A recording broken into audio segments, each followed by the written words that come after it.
mostrado aqui é que a perseguição, um dos maiores impactos não é só a liberdade deles cultuarem, é muito maior que isso, né? Quando nós falamos aqui na teoria sobre essas pessoas serem rejeitadas por suas famílias, gente, eu não consigo nem imaginar, né, o sentimento que eles podem ter só por escolher servir a Cristo.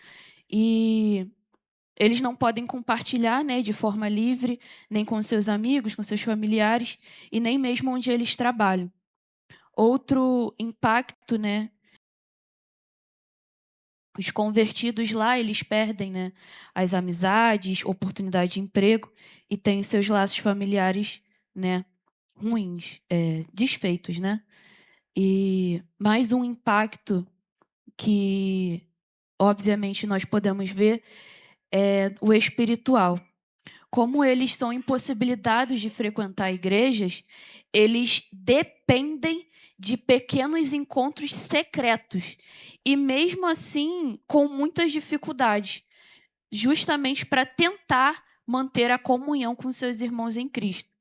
E mesmo com todas essas impossibilidades, eu queria trazer também alguns impactos que, entre aspas, são positivos.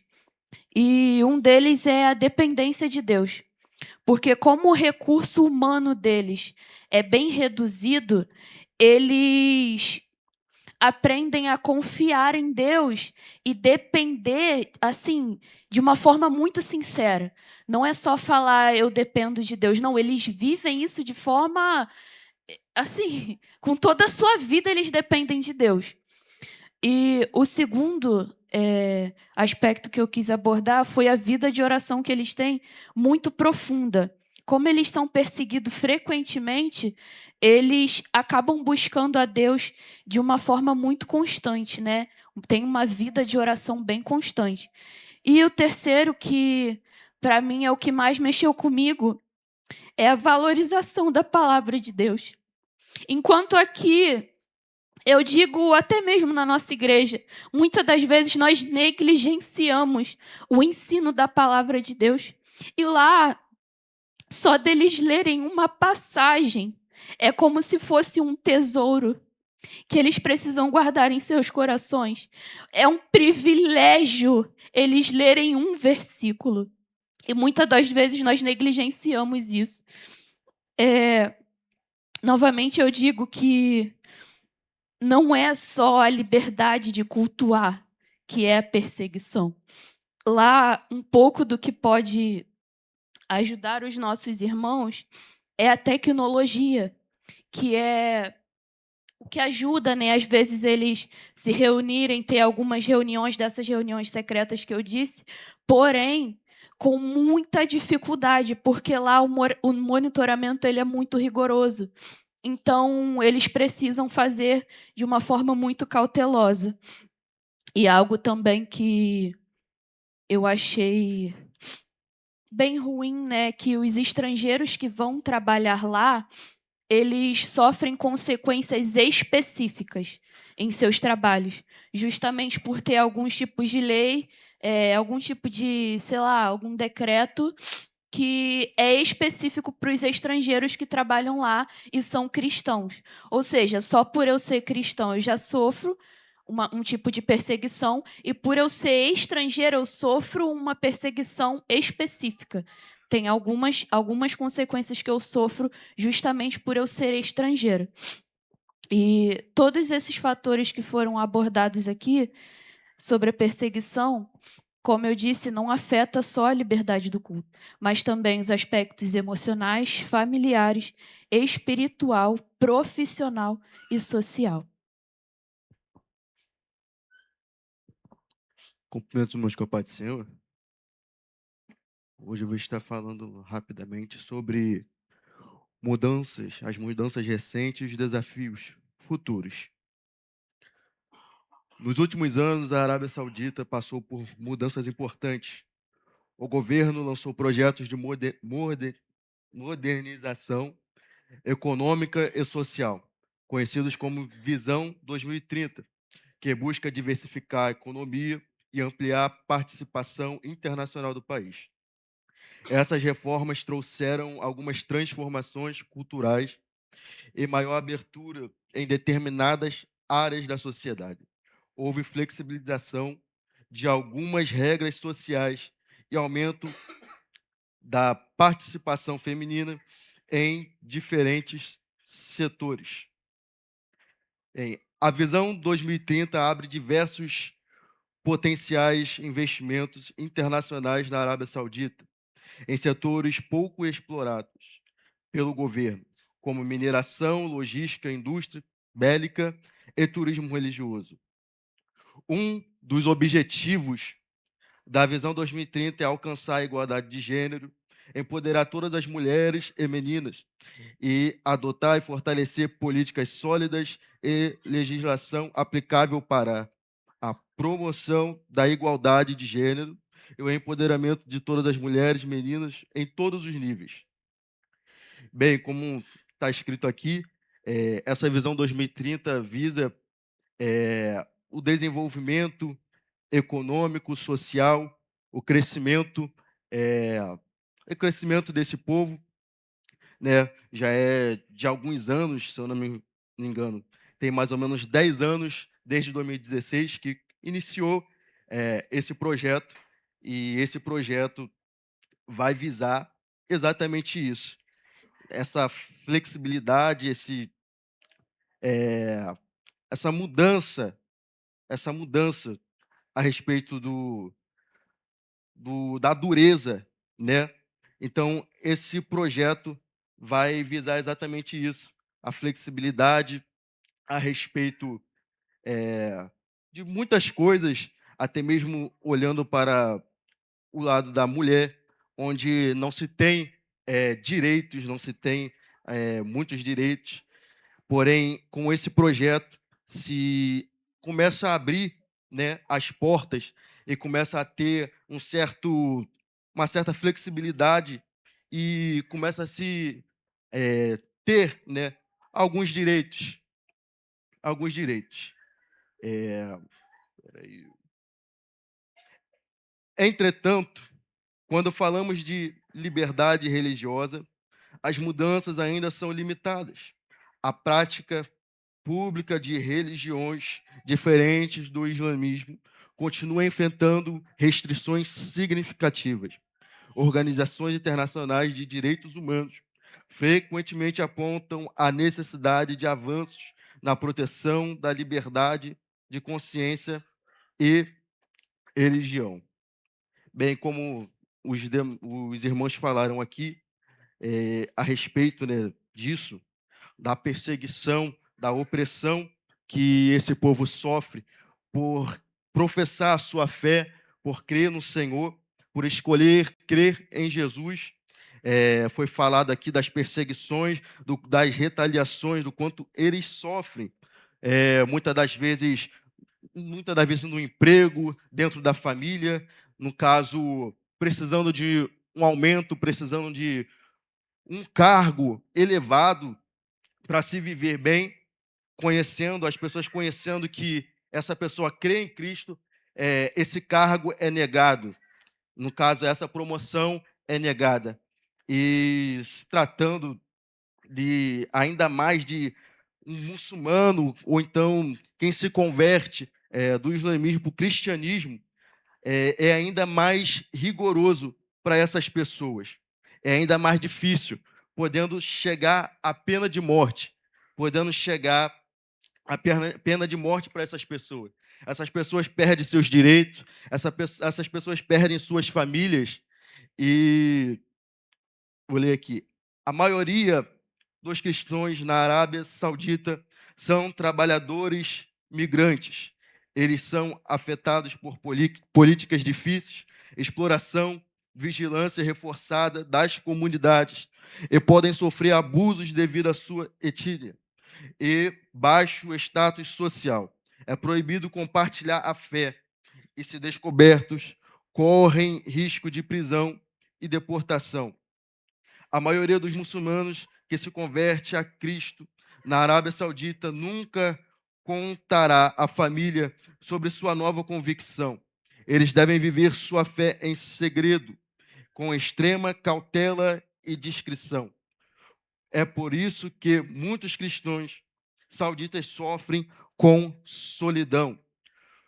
Os cristãos podem ser humilhados, discriminados, presos e, em alguns casos, ser deportados. Embora as reformas tenham reduzido a autoridade da política religiosa, a prática pública do cristianismo continua sendo proibida. Cristãos conhecidos enfrentam discriminação no trabalho e podem ser penalizados até mesmo com a morte. Já estou terminando. Muitos observadores acreditam que uma maior abertura religiosa poderia contribuir para uma sociedade plural e tolerante, reduzindo tensões e promovendo maior inclusão. Apesar dos obstáculos, existem sinais de diálogos e mudanças graduais que alguns especialistas consideram positivos ao longo prazo.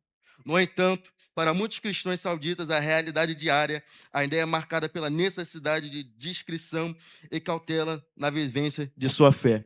Então, podemos ver aqui quão é difícil nesses lugares onde eles sofrem perseguição, onde eles são maltratados, onde eles podem ser agredidos, onde eles podem ser rejeitados. No caso da família, é meio que uma desonra, a família, todos ali seguindo o islamismo e quando alguém se converte do islamismo para o cristianismo.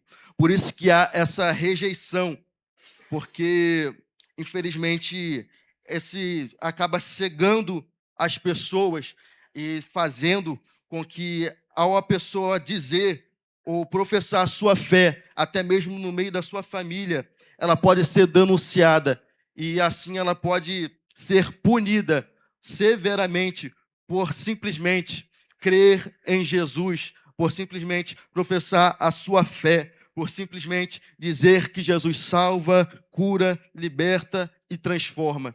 Então, uma coisa que o Senhor falou ao meu coração é que hoje nós temos a liberdade de levar a palavra do Senhor, que nós possamos ter esse sentimento de amor e misericórdia, levando a palavra do Senhor. É uma das maiores formas que nós podemos demonstrar o nosso amor ao nosso próximo. O nosso próximo não é só as pessoas que estão aqui, mas é também quem está lá fora. Então, que nós possamos buscar levar a palavra enquanto nós podemos, enquanto nós temos a liberdade. Eu agradeço a minha oportunidade em nome de Jesus. A equipe do México. Vai ser quem? A equipe da Obreira Raquel, por favor.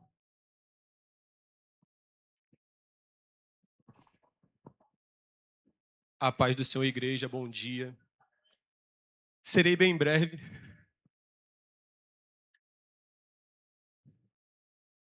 Vou estar falando sobre o controle do ensino da fé e também sobre a censura.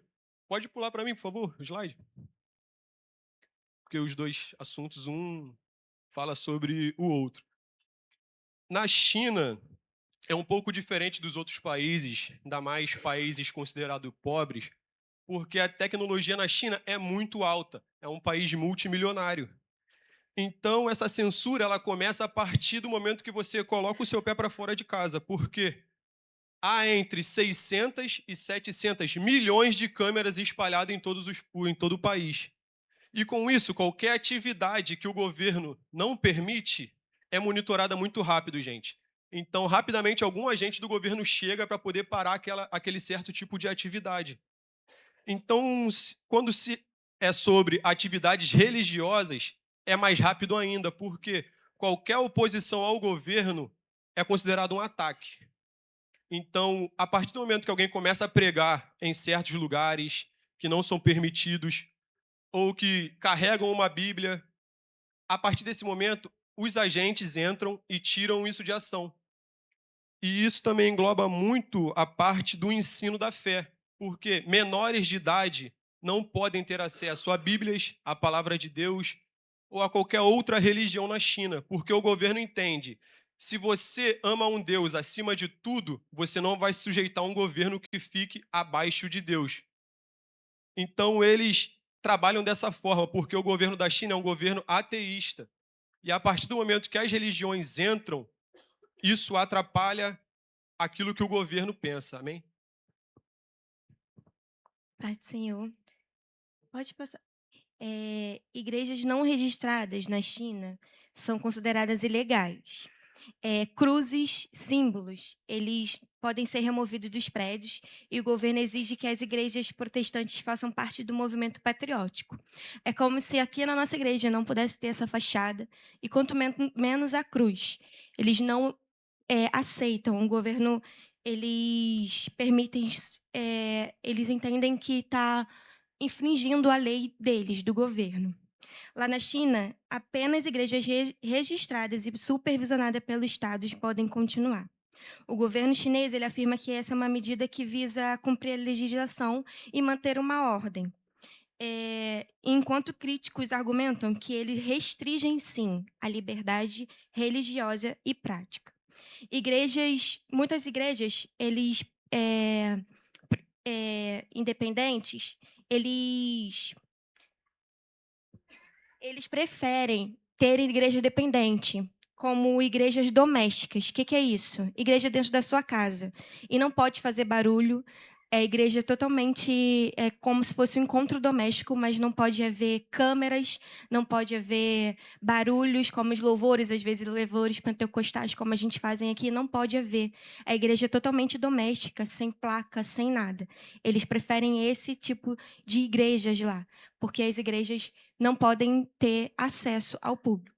No slide está uma igreja em Pequim, né? Uma igreja gigante, ela foi demolida. Levando para o nosso entendimento hoje, é como se a Kadesky, uma igreja muito conhecida, de muitos anos, fosse demolida. Imagina o impacto que seria para nós. E essa é o ponto da China, referente a igrejas que não entram no governo deles. A vigilância constante, como o Luiz mencionou, lá possui muitas câmeras, né, espalhadas pelo país e dentro das igrejas que eles consideram igrejas que atuam dentro de acordo com o que o governo ensina. Então, ali existe essa vigilância, registro de presença, tá? Todas essas igrejas elas precisam registrar a presença de cada membro da igreja através de identificação de reconhecimento facial, né? Como a igreja ela tem muitas câmeras e lá essa questão do reconhecimento facial é bem grande, então eles fazem esses registros através disso. Eles registram horários também e frequência. Exemplo, se o culto tem de manhã e à noite, você vai ser registrado de manhã e à noite. Se você passar dentro desse limite, vamos supor, você vai 3 vezes na semana, o governo ele vai até você e tentar entender o porquê você tem ido muito a esses templos, tá bom? Agentes infiltrados e informantes. Dentro das igrejas, que são de acordo com o que o governo diz que elas são igrejas que não são clandestinas, né? Eles colocam agentes do governo, às vezes, mesmo tendo essas questões de câmeras, alguns lugares não tem tantas câmeras. Então, eles colocam um agente do governo para estar vendo como que é o sermão dos líderes religiosos desta igreja, como que é o culto, tudo isso, para ele estar anotando e levando para o governo essas informações. Além de ter todas essas informações, exemplo, eu sou da igreja, mas os meus pais não são. Além de mim, os meus pais eles também irão ser monitorados pelo governo, não apenas eu.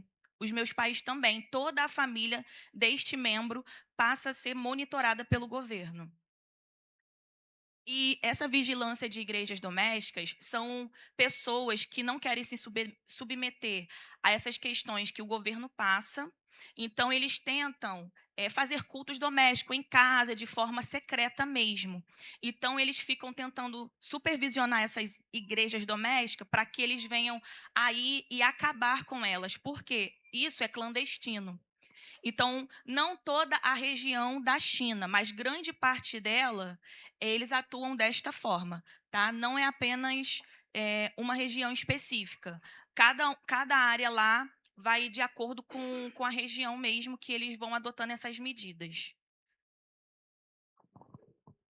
Pai do Senhor, eu vou falar sobre a prisão de líderes religiosos. Na China, existem pessoas que podem praticar a sua religião de forma teórica, né? Mas o governo controla de perto as atividades religiosas.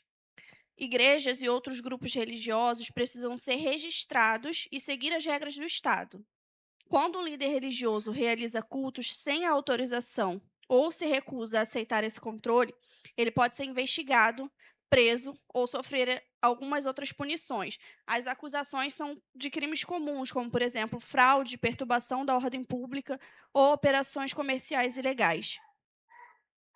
Muitas organizações de direitos humanos afirmam que, em alguns casos, essas prisões acontecem porque esses líderes querem praticar sua fé de forma independente.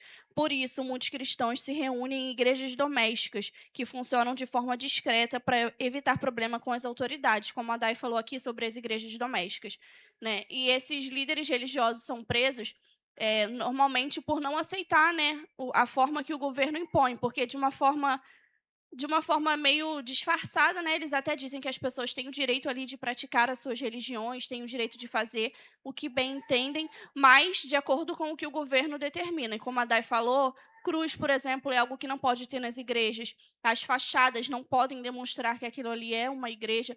Então, eles têm uma falsa liberdade. Dizem que podem praticar, dizem que podem fazer, mas tudo de acordo com o que o governo quer.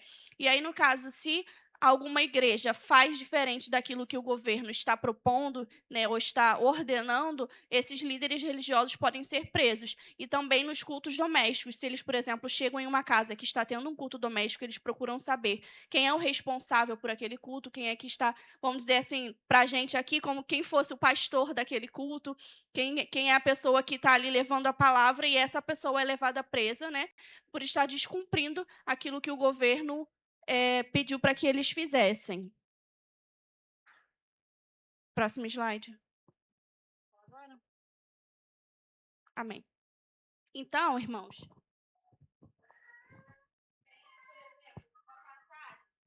Hebreus, no capítulo 11, que vai falar: ora, a fé é o firme fundamento das coisas que se esperam e a prova das coisas que não se veem. Esse culto está sendo monitorado. Essa igreja não tem permissão para continuar esse tipo de atividade. Esse culto está sendo encerrado, pessoal. E se acontecesse aqui? Era mais um culto de domingo normal. Pelo menos era o que eles pensavam. Afinal, do Brasil, abrir uma Bíblia ainda é considerado um crime. Hoje nós vamos mostrar um pouco da realidade vivida por milhões de cristãos na China. Vocês sabem que esse tipo de material, exemplo de cruz, não pode permanecer aqui. Vocês não têm autorização. Retirem isso daqui imediatamente. Enquanto você escolhe em qual culto vai participar, muitos cristãos escolhem qual casa será usada para ser o próximo culto secreto. Você está presa, você sabe que não pode realizar essa atividade. Ela não roubou, ela não matou, ela não traficou. O crime dela? Falar sobre Jesus. Qual é o seu nome? Qual a sua idade? Quem te convidou para esse culto? Enquanto você posta um versículo nas redes sociais, alguns cristãos precisam esconder até mesmo a sua Bíblia. Você sabe que menores não são permitidos. Tire ele daqui agora. Está proibido. Você sabe disso. Você será preso. Você aprendeu sobre Jesus na escola dominical. E em alguns lugares, ensinar uma criança sobre Cristo pode trazer punições para toda a sua família. Está proibido esse tipo de atividade sem permissão do governo. Essa igreja será fechada e vocês serão presos mais uma vez. Nós contracenamos um pouco do que nós acabamos de falar, né? E eu vou falar algumas coisas de acordo com Portas Abertas. De acordo com Portas Abertas, em 2016, a China ocupa a 17ª posição das igrejas mais perseguidas do país mais perseguidos no mundo. O tipo de perseguição deles é opressão comunista e pós-comunista e paranoia ditatorial. A pontuação na pesquisa desse ranking vai de 0 a 100. De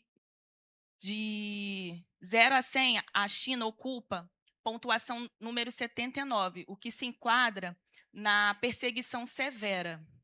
A população é de 1,4 bilhões de pessoas. Ou seja, irmãos, para uma faixa de população cristã, 96,7 milhões de pessoas que são consideradas cristãs, é um número bem baixo ainda. Chega a cerca de entre 6% e 7% de população desse país. A religião predominante, no caso, lá na China, algumas pessoas acham até que é o budismo, né? Acho que é o budismo, né? Mas, na verdade, lá, a religião de governo mesmo é de governo ateísta, agnóstico. Eles pregam que não é para acreditar em nenhuma religião, porque eles acreditam que se pessoas elas são religiosas ou algo desse tipo, elas não vão se submeter ao governo. E esse período de pesquisa, é uma lista mundial da perseguição, e em 2026 foi de 1 de outubro de 2024 a 30 de setembro de 2025, para eles chegarem que a China ela ocupa o 17º lugar na posição. Pode passar para o próximo slide. Lembrai-vos dos presos como se estivesseis presos com eles. Hebreus 13, 3. Eles não pedem que sintamos pena deles, pedem que não nos esqueçamos deles, que a perseguição deles desperte em nós uma fé mais corajosa e uma igreja mais comprometida. Enquanto nós temos a liberdade de abrir a Bíblia, milhões de cristãos arriscam a própria liberdade para não fechá-la.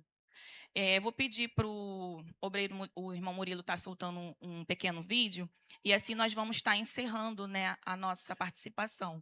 Só queria fazer um lembrete aos irmãos que, às vezes, nós não temos o compromisso, não se fala com a igreja. Nós não temos o compromisso com Cristo. Às vezes nós pregamos, falamos que é importante evangelizar e tudo mais, mas se você for parar para ver, muitos desses países que foram citados hoje aqui, eles não conseguem nem pregar na rua, eles não conseguem nem ficar na porta da igreja distribuindo um simples panfletinho.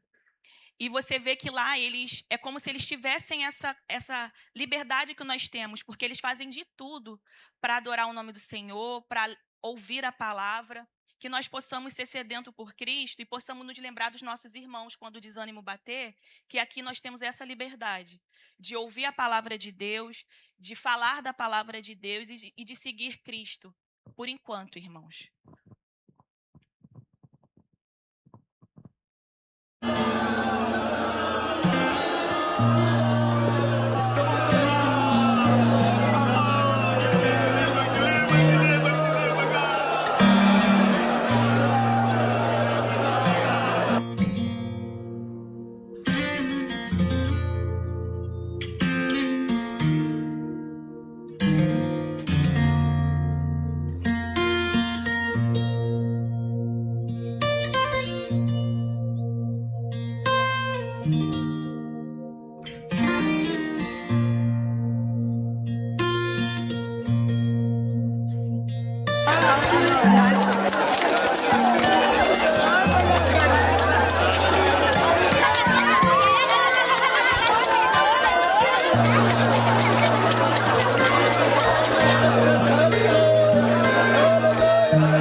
Amém, irmãos. Agora vai falar conosco a País México, liderado pela missionária Carolina.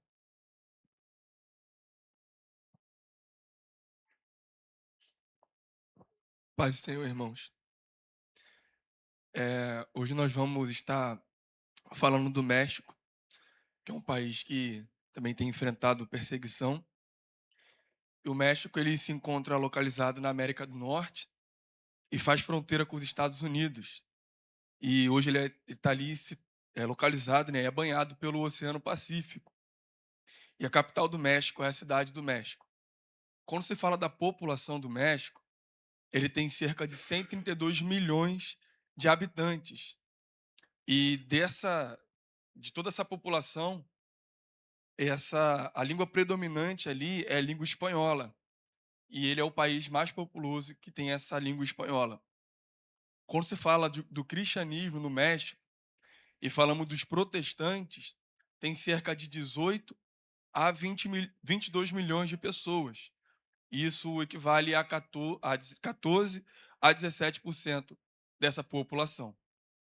Quando nós falamos dos cristãos protestantes, estamos falando dos pentecostais, dos batistas, os presbiterianos, os metodistas, e a maioria dessas igrejas são as igrejas pentecostais ou são igrejas também neopentecostais. E a cada ano que passa, o protestantismo ele tem crescido de uma forma constante no país do México, nessas últimas décadas. E onde se dá esse maior crescimento? Ele se dá principalmente no sul do país, que fica ali nos estados de Chiapas, Oaxaca e Tabasco. E muitas dessas regiões, né, onde se tem a mensagem, ela tem chegado, tem sido alcançada, onde tem indígenas, né, onde estão reconhecendo Jesus como o único e suficiente Salvador. E quando se fala de portas abertas, nós vemos ali, como já foi mencionado anteriormente, os Portas Abertas é um canal de apoio, né, a esse tipo de missão, que apoiam ali os cristãos perseguidos. E anualmente eles tiram uma lista, tem uma lista de 50 países. E o México hoje, ele ocupa a 30ª posição. Salve os irmãos com a paz do Senhor. Vou explicar brevemente para os irmãos como ocorrem as perseguições ao povo cristão no México. No México, muitos cristãos vivem sob constante ameaça por causa da forte atuação de grupos criminosos. Quem decide enfrentar o crime ou denunciar injustiças acaba se tornando um alvo. Como as autoridades muitas vezes não conseguem agir, esses cristãos ficam sem proteção e sem justiça. Em várias regiões, os cartéis têm tanto poder que chegam a controlar ou substituir as autoridades locais. Cristãos que vivem em comunidades indígenas também enfrentam perseguições. Quem deixa as tradições e rituais locais para seguir a Jesus pode sofrer discriminação, pagar multas, ser presos ou até mesmo ser expulsos da própria comunidade. Além disso, cresce a rejeição aos valores cristãos sobre o casamento, a família e a defesa da vida. Dependendo do contexto político, até expressar publicamente a fé pode gerar problemas. Como as mulheres são perseguidas no México? Meninas e mulheres cristãs podem ser sequestradas por gangues e vítimas de exploração sexual. Nas comunidades indígenas, muitas sofrem agressões físicas e verbais e podem até ser obrigadas a se casar por terem escolhido seguir a Jesus. Como os homens podem ser perseguidos? Jovens cristãos correm o risco de serem recrutados à força por gangues ou sofrerem extorsão. Quem se recusa pode ser ameaçado, sequestrado ou até mesmo morto. Homens que lideram suas famílias ou igrejas também costumam ser alvos dos criminosos.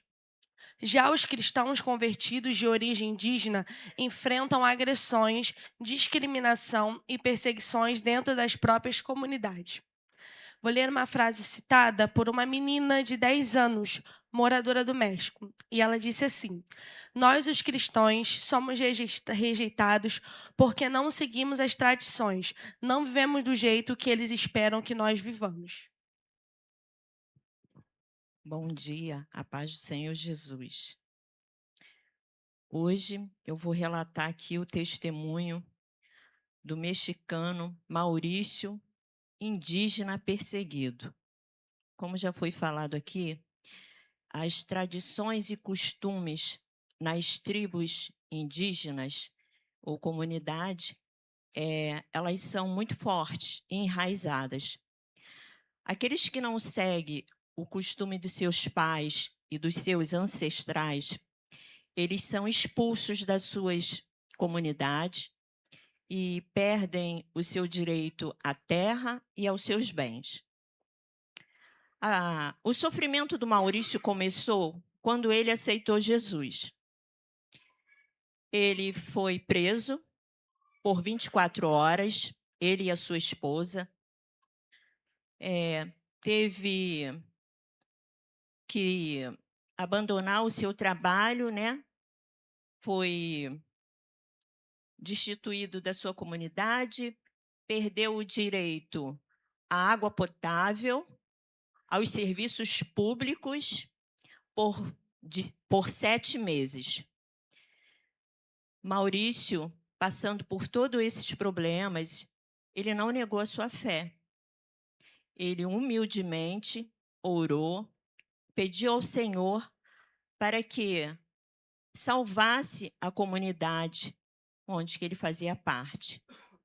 A instituição Portas Abertas cedeu ao Maurício um advogado para lutar pelos seus direitos. Maurício conseguiu rever seu certificado agrário, voltou a ter acesso ao serviço público, à água potável, seus filhos voltaram para a escola e graças a esse trabalho tão bonito que Portas Abertas faz. E nessa manhã eu paro para perguntar aos irmãos, será que se passássemos por isso, continuaríamos levantando a bandeira do Evangelho, mantendo a nossa fé em Cristo como dizemos que temos? Porque vamos parar e meditar. Muitas das vezes, coisas corriqueiras que acontecem no nosso dia a dia. Uma falta de internet na sua casa, pelo menos na minha, particularmente falando. Passou de meia hora, eu já estou lá ligando para Claro para saber o que aconteceu, que a internet caiu, se é algum problema na rede ou se é na minha casa. E se eles falam assim, essa internet só vai voltar, estamos com trabalho de manutenção, só volta amanhã, já entra o desespero. Meu Deus, como vou ficar sem internet? Se a água acaba e a estação de tratamento não avisou que ia faltar água, você também já bate o desespero. Não tem água na caixa d'água, não tem água na rua. Como que eu vou fazer? Meu Deus, tanta louça, tanta roupa. Se falta luz, bate o desespero no meio do culto. Ah, não tem luz. Como que vai tocar os instrumentos? Como vai falar no microfone? É tudo desesperador. Agora, imagine você, por falar o nome de Cristo, por adorar um Deus vivo, você perder todo acesso a esse serviço público. Não só esse, mas a rede hospitalar, tudo mais. Você manteria a tua fé em Cristo? Eu manteria essa fé? É 7 meses, irmãos. Não é 7 dias, não é 7 horas, não é 7 minutos. 7 meses o Maurício teve que passar por tudo isso e ser expulso da sua comunidade, porque é assim, se você não segue as tradições dos seus pais e dos seus ancestrais, você não pode manter-se na comunidade. Então, ficamos com essa reflexão nessa manhã.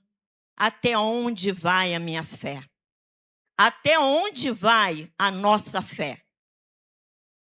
Poderíamos ficar sem tudo isso e manter a nossa fé?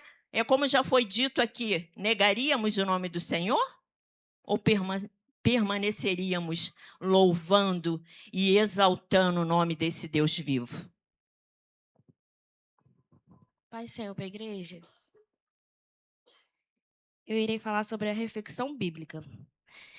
Lá em Hebreus 13:3, diz assim: lembre-se dos presos, como se estivessem presos com eles, e dos que sofrem maus tratos, como se vocês mesmos estivessem sofrendo no corpo. O autor de Hebreus nos ensina a cultivar um coração sensível à necessidade dos irmãos em Cristo. Mesmo distantes geograficamente, fazemos parte de uma única família espiritual. Quando oramos, apoiamos e lembramos daqueles que enfrentam desafios para anunciar o Evangelho. Demonstramos o amor de Cristo em ação. Hoje também nos lembramos dos missionários que atuam no México, levando esperança, discipulando vidas e servindo comunidades muitas vezes marcadas pela pobreza, violência e dificuldades espirituais, que possamos sustentá-los em oração, pedindo proteção, saúde, sabedoria e frutos abundantemente para os ministérios que realizam. Que nós venhamos não orar para que as perseguições acabem, mas para orarmos pelos nossos irmãos, que eles venham continuar tendo fé e confiando no Cristo que nós servimos até o final. Irmãos, eu não sei se vocês viram, mas eu entreguei alguns papezinhos para algumas pessoas. Essas pessoas podem abrir agora.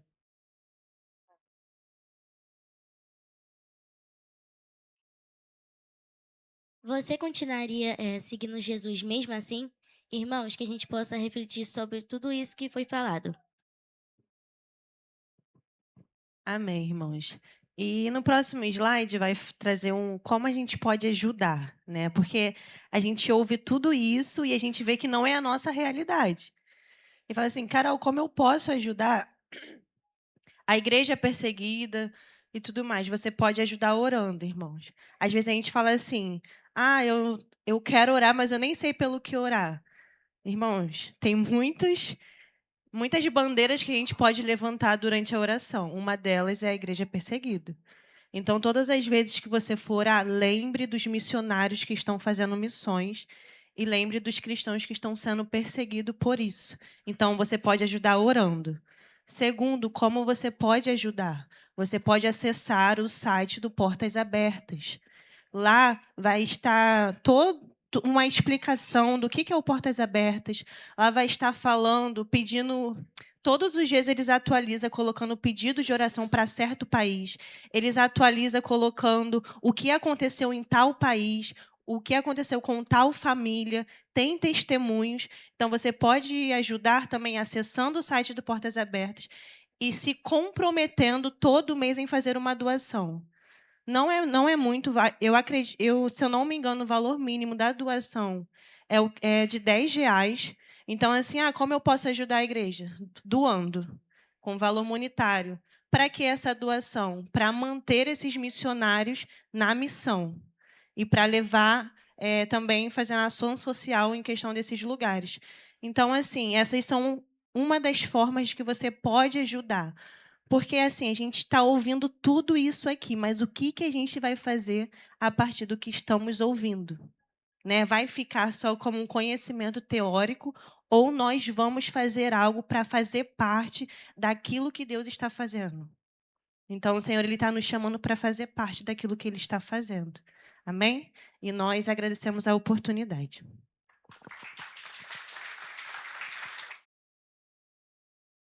Agora a gente vai para o último grupo com a missionária Nicole e a obreira Lana.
Estamos falando da Coreia do Norte, o lugar mais perigoso do mundo para ser um cristão.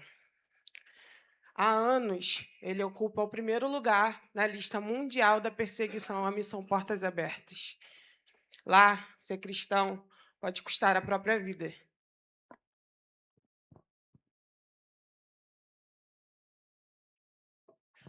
A Coreia do Norte, ela é governada pela ditadura da família Kim desde 1948. Isso quer dizer que eles não têm direito a voto. É uma família que vem governando, vem de avô para pai, para filho, e ali eles fazem com que essa família tenha adoração. Inclusive, o governo ele controla praticamente todos os aspectos da vida da população. Imagine, eles não têm liberdade, não têm acesso à internet, não pode ver o mundo exterior. Então, ali exige uma devoção exclusiva ao líder do país.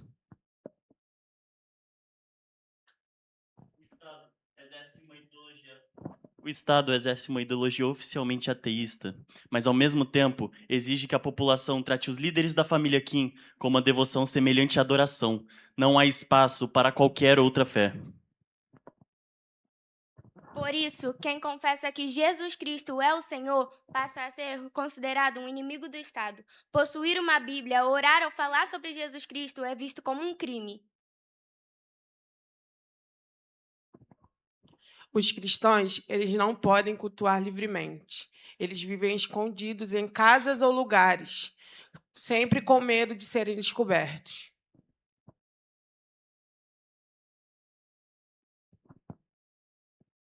Se um cristão for descoberto, ele pode ser levado para campos de trabalhos forçados.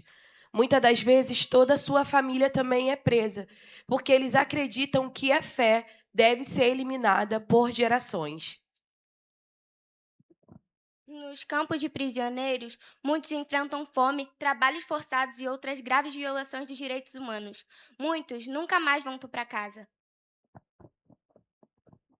O governo incentiva que vizinhos, amigos e até crianças denunciem qualquer pessoa suspeita de seguir Jesus. Muitos pais escondem a sua fé até dos próprios filhos, por medo de serem entregues às autoridades. Em meio a tantas perseguições, muitos cristãos perdem a sua vida apenas por querer ler uma página da Bíblia, por querer cantar um louvor, apenas uma parte de um louvor, ou até anunciar que Jesus é o Salvador. Ore pela Coreia do Norte. Orem pela igreja perseguida. Vamos repetir e nós gostaríamos de te fazer um convite. Lembre-se dos presos, como se estivessem presos com eles. Dos que sofrem maus tratos, como se vocês mesmos estivessem sofrendo os maus tratos. Ore pela Coreia do Norte. Ore pela igreja perseguida. Irmãos, eles podem até prender os nossos corpos, mas jamais prenderão o Evangelho de Jesus Cristo.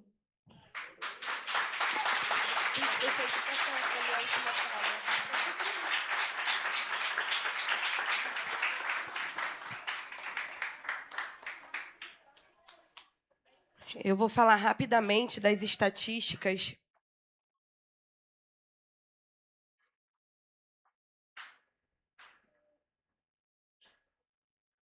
E a base que nós estamos usando, os dados, são pelos sites da Portas Abertas.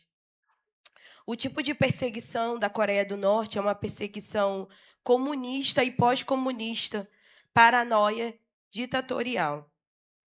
Os dados mais aceitos atualmente são que existem 200 mil cristãos a 400 mil vivendo secretamente na Coreia do Norte. Eles vivem um evangelho verdadeiramente secreto. Entre 50 mil e 70 mil cristãos estariam presos em campos de trabalhos forçados e prisões políticas por causa da fé. Diversos relatórios da Organização das Nações Unidas documentam casos de execuções públicas, mortes sob tortura e pessoas mortas simplesmente por possuírem uma Bíblia ou participarem de reuniões cristãs clandestinas. Lembrando que a Coreia do Norte é considerado o país onde a perseguição aos cristãos é a mais extrema do mundo e eles lideram um ranking de primeiro lugar. Amém? E agradecemos a oportunidade. Irmãos, só queria finalizar, né, reforçando a frase que nós dissemos, né? Eles podem até prender os corpos dos cristãos que estão sendo perseguidos, mas eles jamais vão prender o evangelho de Jesus Cristo. E para apenas reforçar o que a missionária Carolina aqui já disse, ore pelos cristãos, botei errado, perseguidos em todo o mundo. A gente passa o maior tempo do nosso dia com tanta preocupação da nossa vida, só que a gente se esquece que a gente tem um grande privilégio, que é estar aqui, é ter a cruz, como foi dito pela aula da obreira Raquel, é a gente poder chegar ali na frente e gritar que nós amamos Jesus. Quando tem pessoas que não conseguem ler um versículo, como foi dito aqui, ou até uma página da Bíblia. Então, para não tomar mais tempo, ore por todos os cristãos que hoje não têm o privilégio que você tem. E reforço as palavras da missionária Carolina, entra no site Portas Abertas. Lá tem mais informações de mais países, de tudo que eles passam e da maneira que você pode ajudar. Da forma que você pode ajudar, tá, irmãos? Não fique fora. Participe junto conosco. E eu agradeço a minha oportunidade. Amém, irmãos. Domingo da Igreja Perseguida é sempre muito impactante. E, para finalizar, eu queria ler em Mateus 16, versículo 18, que vai dizer: da mesma maneira eu te digo que tu és Pedro, e sob esta pedra edificarei a minha igreja, e as portas do inferno não prevalecerão contra ela. E as portas do inferno não prevalecerão contra ela. E é contra quem? A igreja. Eu queria pedir os irmãos para ficarem de pé. A gente vai finalizar cantando um hino. E eu quero que esse hino a gente canta sempre com muita alegria, né? Mas hoje eu quero que vocês cantem com alegria e também com consciência de que se eles não podem cantar alto, se eles não podem bater palmas, nós podemos fazer isso aqui. E nós vamos fazer pelos nossos irmãos que estão nesses locais sendo perseguidos. Pressionados, mas não desanimados. Perplexos, mas não desesperados. Estamos de pé, perseguidos, mas não abandonados, abatidos, mas não destruídos. Estamos de pé. Não caminhamos pelo que vemos. O que nos move é o que nós cremos. Nação Santa, somos a igreja, vivemos por fé, estamos de pé. A perseguição não parou a igreja, o Coliseu não parou a igreja, os leões não pararam a igreja do Senhor. O inferno não pode prevalecer, vamos avançar, não vamos parar de crescer. Ninguém pode parar a igreja do Senhor. A perseguição não parou a igreja, o Coliseu não parou a igreja, os leões não pararam a igreja do Senhor. O inferno não pode prevalecer. Vamos avançar, não vamos parar de crescer. do Senhor. Glória a Deus. Que possamos usufruir, né, irmãos, desse direito que foi conquistado, né, pelos nossos irmãos no passado.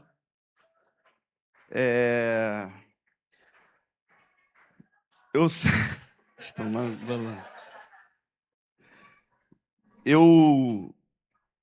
antes de me tornar pastor, eu sempre pensei no que seria mais difícil de pastorear, o que seria mais difícil, né?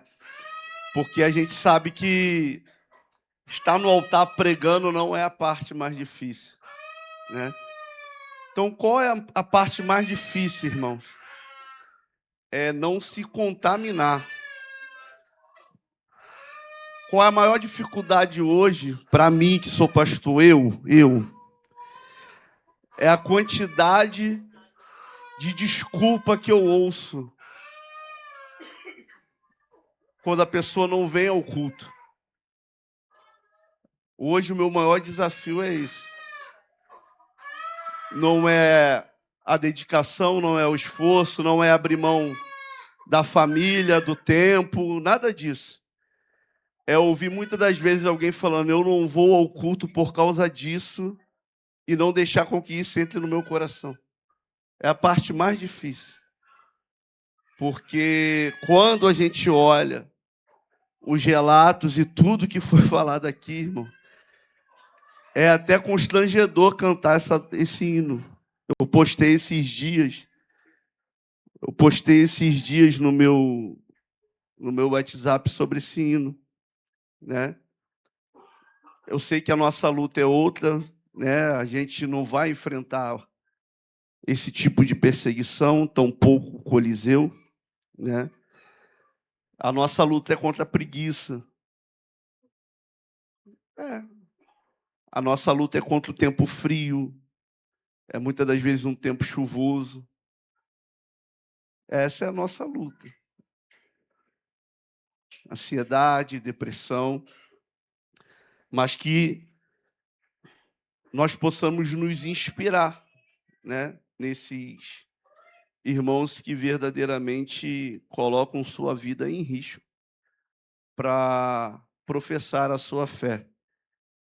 Que esses ensinamentos, esses relatos, eles venham a ter um impacto significante na nossa fé. Amém? Eu quero parabenizar toda a Escola Bíblica Dominical, né, e pela quantidade de pessoas que vocês conseguiram envolver. Muito bom. Não ficou algo só restrito aos professores, mas vocês conseguiram envolver muita gente. E eu sei que quando a gente estuda, porque a gente vai estudar às vezes 1, 2 horas para falar 5 minutos, mas eu sei do impacto que é. Eu acho que uma das doutrinas mais difíceis que eu dei foi quando a gente estava estudando as epístolas. E eu fui dar uma epístola sobre Tiago, que falava sobre perseguição. Irmãos, eu fiquei muito constrangido em dar aquela aula. Eu lembro disso até hoje, né? Mas que, como foi falado aqui, né? Eles não podem, a gente pode. Então vamos usar desse direito que nós temos para professar a nossa fé e para pregar o evangelho, né? Onde quer que nós formos. Amém? Quero agradecer a presença de vocês. Vamos orar agradecendo a Deus e que à noite o Senhor possa nos dar a oportunidade de cultuar a Ele. Senhor, eu te louvo por esta manhã, por esse dia, Senhor. Quero te agradecer por todos os envolvidos, Senhor, em nos conscientizar do privilégio que temos. Sabemos, ó Deus, que a nossa luta é diferente, mas não deixa de ser uma luta. Vencer os nossos pensamentos, as nossas emoções, vencer, Senhor, os nossos sentimentos, as nossas frustrações, é a nossa luta. E eu oro a Ti, Senhor, que a cada dia o Senhor nos dê forças para continuar trilhando a nossa caminhada, Senhor. Que possamos, Senhor amado, abrir mão da nossa vontade, do nosso querer, para viver a Tua. E que possamos, Senhor, a cada dia nos fortalecermos para quando o Senhor voltar, nós estarmos aptos, Senhor, para nos encontrarmos contigo nos ares. Senhor, nos dê um domingo debaixo da tua presença, nos dê uma tarde em família e uma noite em comunhão, em nome de Jesus. Amém, amém. Deus abençoe a sua vida, meu irmão.